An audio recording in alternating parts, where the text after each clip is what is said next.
Well, my medium, because I'm not an artist, never will be, is video. And live video is a great way to show your creativity to other people. Because with live video, you can attract an audience, interact with that audience, and they get involved in your creativity because what you're actually creating is an experience. Okay, so experience is one of the ways that you define creativity. Very often, Stephen, people will associate creativity with being an artist or being a musician or being talented in those kinds of um, design and things like that. And I'm glad that you think of creativity as being an experience because that's what I believe as well. I think that in the business world we need to be creative and it is about creating those experiences. So can you be a little bit more specific about what is it in that experience that makes one experience to be more creative than another, for example? I think that it all involves people and reaching out to people and getting them involved in what you're actually doing. And the key to that is the ability to actually listen to people and to understand what they're trying to get across to you. I mean, you've got your message, you're trying to translate, well, you're trying to convey your message out to people, but their message interacts, and therefore that's what creates the experience. Each show is different. I do 5 broadcasts a week, and all of them create a sort of different area, really. I mean, Me, creativity is about adding value, and so when there's a conversation, there are conversations where we can sense that a great deal of value has been added. And what do you think creates that space for conversations where a lot of value is created? I think having an open mind is the key to it. You shouldn't go into any conversation with prejudice. You should actually listen to what people have to say, react to that, and give your own point of view. And to me, it involves an exchange of knowledge between people. I mean, I exchange my knowledge and I listen to the people who are talking to me, and I discover what they're about. I mean, in an interview situation, I interviewed Mark Shaw the other day, who we both know from back on Academy, and he is very creative because he can actually. There are definitely skills that can be learnt. I mean, in the UK, we have a problem that we don't like to be seen making mistakes, and the biggest problem for a broadcaster is that people come on air and they don't want to trip up. So the first problem is getting people to actually broadcast and overcoming the nerves that they have about being on live video takes an approach which is understanding. I mean, what you got to do is put people at ease and make sure people are at ease. I mean, in the UK, we do have the problem that people don't want to get up and speak. And as you said, in the US, it's totally different. I mean, the confidence of people in the US is they have a totally different approach to live video. And there's a phrase that comes over again and again and again in terms of live video. The only way to succeed in live video is to just do it. Don't think about it. Don't procrastinate. Don't overthink. Just go live on camera.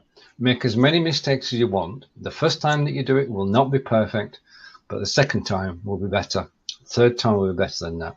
So you learn by doing, and there is no other way to do it. You can watch people do it and get involved that way, but actually doing it yourself, just go on camera and just not make a fool of yourself, but be prepared to make mistakes. Because the thing about live video is that we're not CNN, we're not the BBC. We are here to present our story. We all have a story to tell, but we're not going to do it perfectly. Okay, so there won't be any ad breaks because we're not a professional organization, but you've got to allow for the fact that you will make mistakes. And the thing about live on Facebook, for instance, is that people expect you to make mistakes, but they're there to support you. And I suppose sometimes it's those mistakes that create humor, that create this kind of vulnerability and approachability. It makes the person more likable because they've been vulnerable. That's the key word, vulnerable. In terms of appearing on live video, getting your story across and telling your story, then you have to be prepared that you're going to trip up, you're going to make mistakes, but people will understand. And after a while, after you've done, I mean, I've done over 400 live shows now. After a while, you come to understand the mistakes you've made, you learn from them, you sort of practice what you've got wrong, and you do it again and again and again until effectively at the end of it, you get it right, and you can go live on air and talk about almost anything that you have some knowledge of. I mean, the biggest problem with people going live is the first question they ask themselves is, what do I talk about? Well, what you talk about is something that you have a passion for and an interest in. In the business world, it doesn't have to be solely about your business. It could be something connected with your business. As long as you know something about it, then you can talk about it. What you shouldn't do is to try and go live on air just with an idea of something that you heard and you know nothing of, because 60 seconds after you've started, you'll stop. That's right. And I suppose it goes back to that value thing. You know, if you don't really know very much about it, or you're not prepared to do your own unique spin on that subject matter, it's not going to have a lot of value.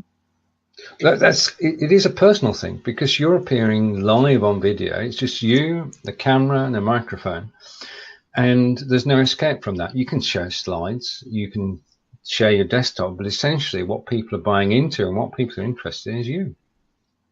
Absolutely.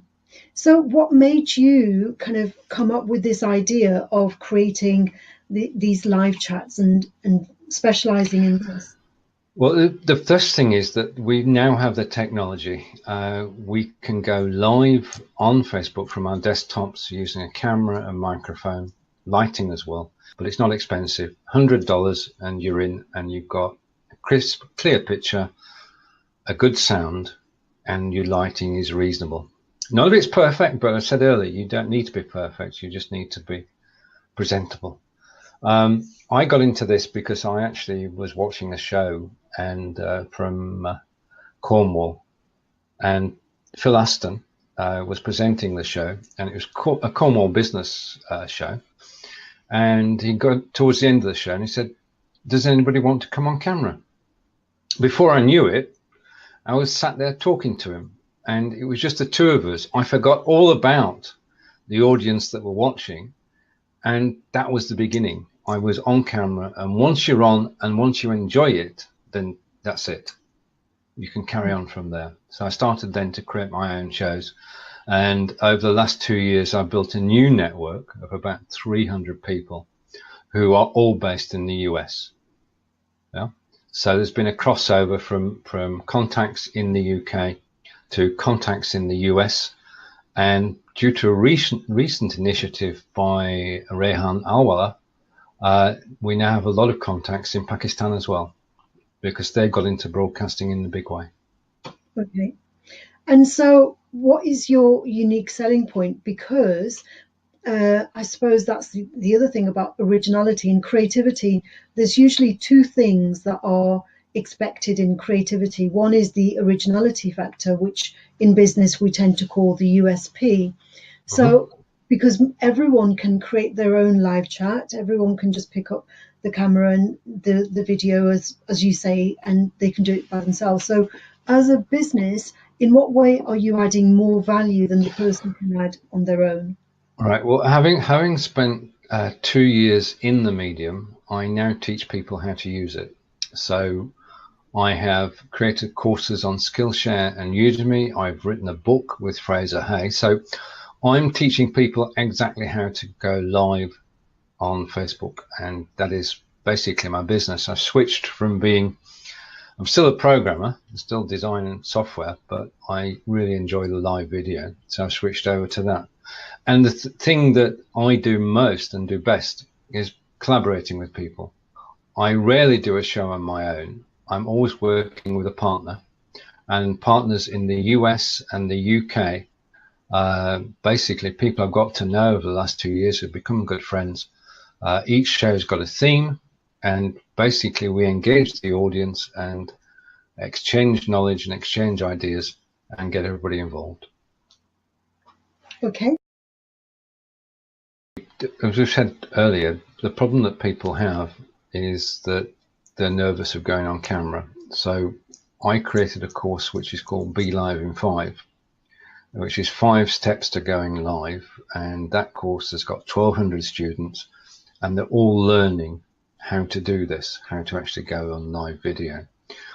That course is free, but that's doing the technical side of it is one part of the story, and that's what the course itself covers.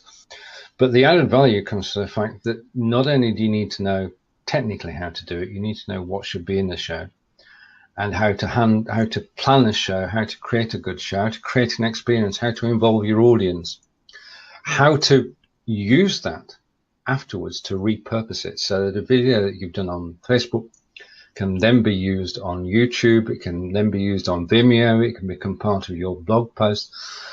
And what you're actually doing is creating content. Now, I'm a blogger. I've got my own blog. I've had it 4 years. I write blogs, I post blogs, I tweet them, I send them out. But I tell you, it's easier to go live for 5 minutes on video than to write a 2,000-word blog post.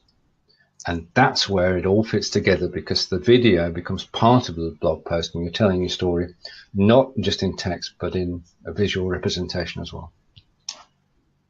Excellent. Stephen, that's really, really interesting. And I'm really glad to have had this conversation to, catch up on how you've advanced your knowledge as a programmer.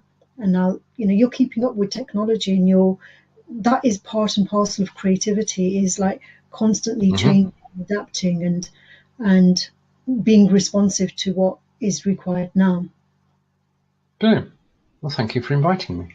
Okay, brilliant. There's so much more to be said, but I know that how busy you are, so I think this is great for now, and maybe we can schedule another talk at some point in the future. It would be my pleasure.